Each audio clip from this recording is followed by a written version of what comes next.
And when did grandfather take Toto out of the bag? And when he tried to prove that a monkey did not qualify as a dog? ठीक है। जल्दबाजी में उन्होंने कहा कि टोटो को उन्होंने बैग से बाहर निकाल दिया। ठीक है। और उन्होंने क्या कहा, उन्होंने ऐसा प्रूव करने की कोशिश करी, प्रूव करते हुए ये कहा कि टोटो जो है एक मंकी है, वो डॉग नहीं है। और इवन एज अ क्वाड्रप्ट, एक क्वाड्रप्ट यानी उसके भी पाँव 4 लेग हैं, फिर भी उसको हम डॉग नहीं बोल सकते हैं क्योंकि वो मंकी है। Toto was classified a dog by the ticket collector. ठीक है। टोटो को एक तरह से डॉग की कैटेगरी में डाल दिया था टिकट कलेक्टर ने। And 3 rupees was the sum handed over as he fare. तो फिर टिकट कलेक्टर ने कहा कि ये एक तरह से डॉग ही है और इसके लिए आपको 3 रुपये देने पड़ेंगे। Then grandfather just to get his own bag, उन्होंने बस अपनी बात को प्रूव करने के लिए just to get his own bag जो है एक आइडियम है, तो अपनी बात को प्रूव करने के लिए टुक फ्रॉम हीज पॉकेट और पेट टॉयज। तो उन्होंने टॉयज जो था एक छोटा सा, उनकी पॉकेट में माजा इतना छोटा सा एक टॉयज था।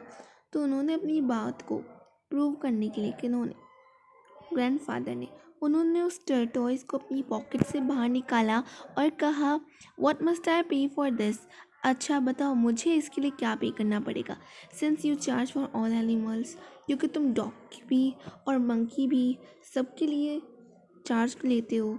The ticket collector looked closely at the toys, ticket collector ने भी उस टॉयज पे आंखें गड़ाते हुए या उसको पास से देख के बोला, product it with his 4 finger, मतलब उसको एक तरह से टच करा, थोड़ा सा छुआ अपनी 4 फिंगर यानी लेडी सॉरी इंडेक्स फिंगर जो थंब के पास होती है बिल्कुल वो वाली। Give father a pleased and triumphant look, मतलब एक तरह से बताया एक शांत स्वभाव में, उस टिकट कलेक्टर ने शांत स्वभाव में और इस तरह से कि वो जीत गए हैं इस बहस को। टिकट कलेक्टर ने ऐसे लुक के साथ ग्रैंडफादर को कहा कि नो चार्ज, इसके लिए कोई पैसे नहीं लगेंगे क्योंकि एक डॉग नहीं है।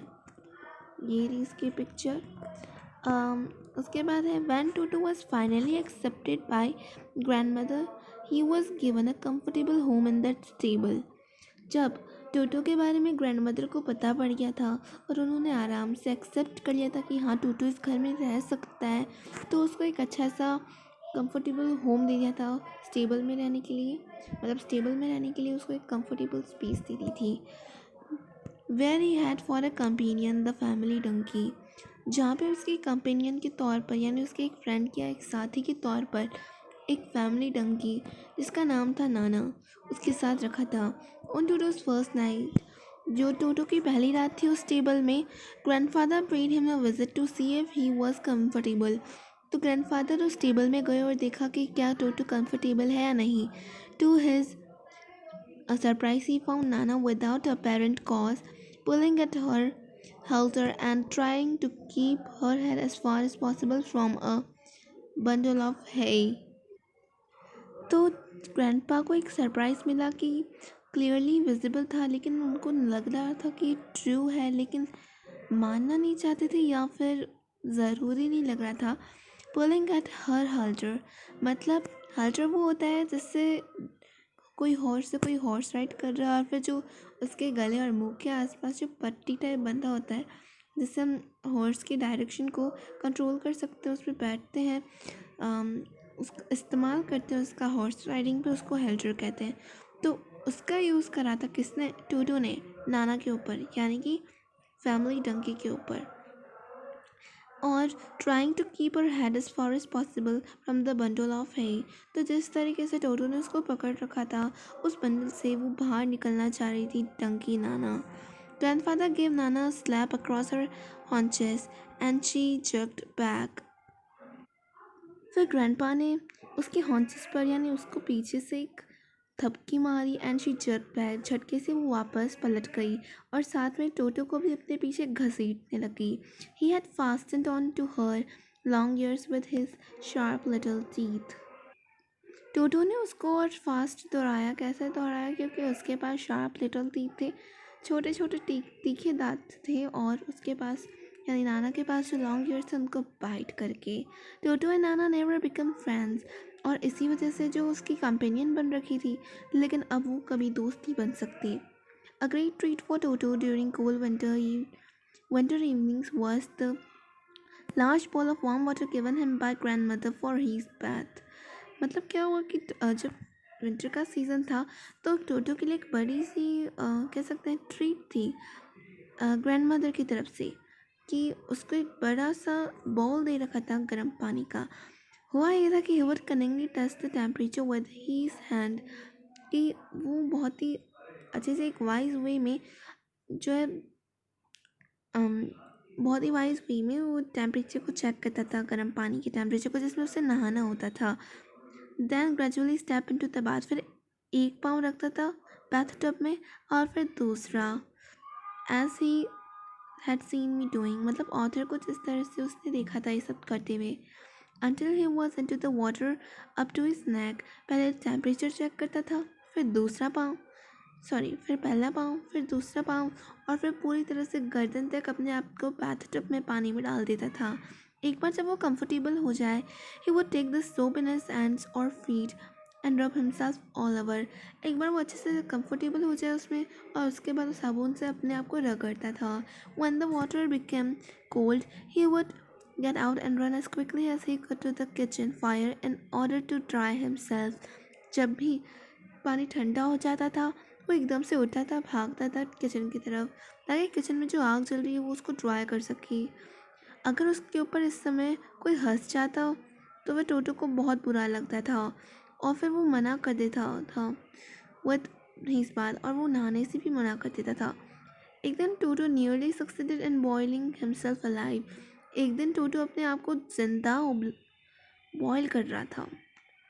A large kitchen kettle had been left on the fire to boil for tea and Toto, मतलब क्या हुआ कि लार्ज किचन कैटल, मतलब इतनी बड़ी कैटल रखी हुई थी गैस पर किचन पे आग में, ताकि पानी उसमें उबल रहा था टी के लिए।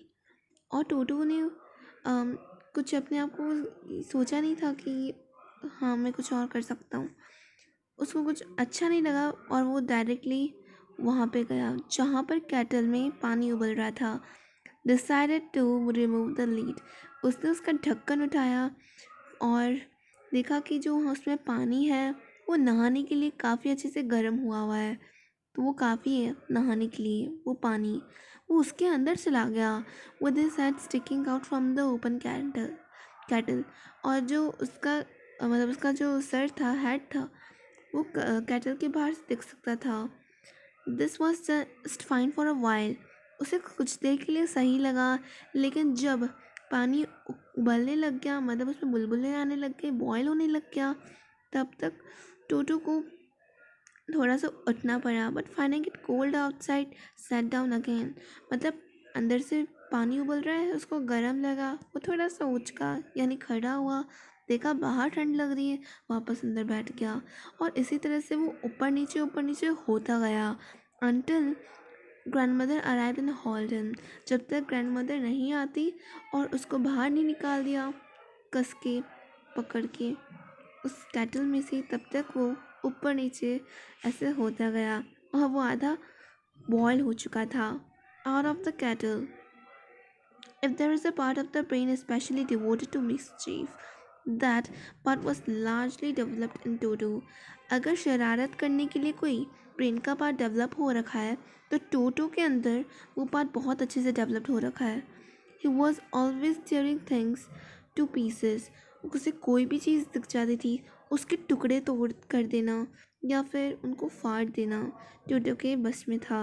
Whenever one of my aunts came near him, he made every effort to get hold of her dress and tear a hole in it। जब भी मेरी आंटी मुझे विज़िट करने आती थी या मेरे पास आती थी, वो हर पॉसिबल एफर्ट करता था ताकि वो उनकी ड्रेस को अपने हाथों में लेकर उसे फाड़ सके।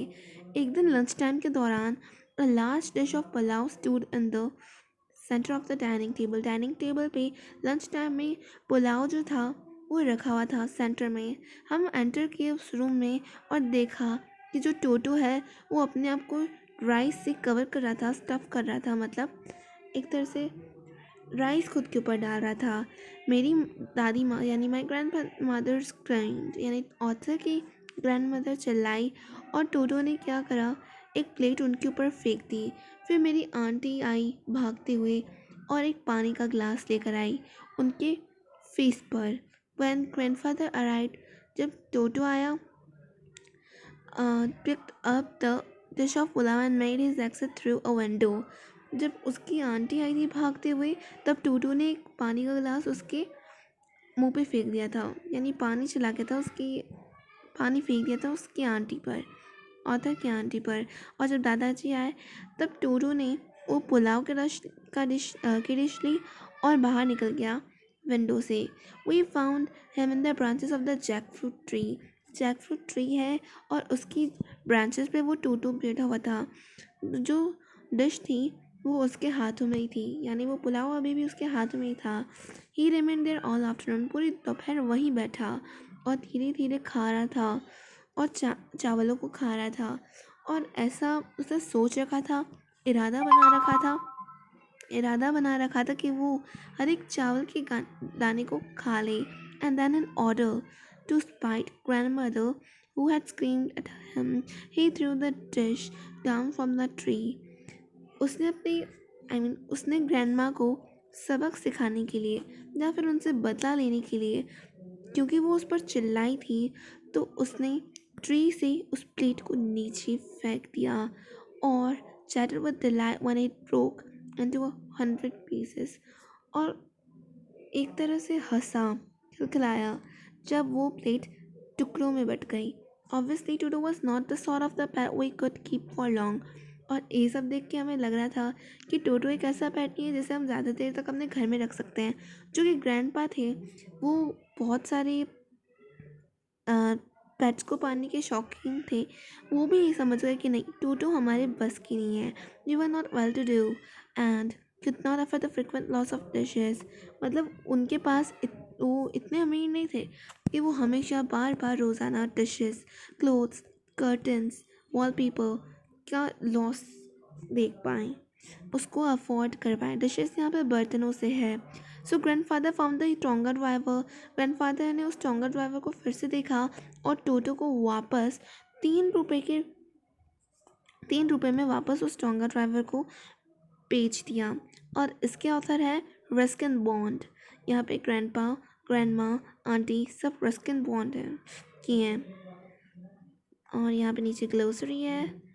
एंड हम देख सकते हैं कि अभी टोंगा ड्राइवर को ग्रैंडपा ने केवल 3 रुपए में टोटो को वापस कर दिया था, लेकिन जब उसे ख़रीदा था तब 5 रुपीज़ में करा था। 2 रुपए का नुकसान झेलते हुए उन्होंने टोटो को वापस कर दिया। हालांकि अगर वो टोटो को रख देते तो उनका और नुकसान हो जाता। और इसी के साथ the adventures of Toto complete होता है। Thanks for watching.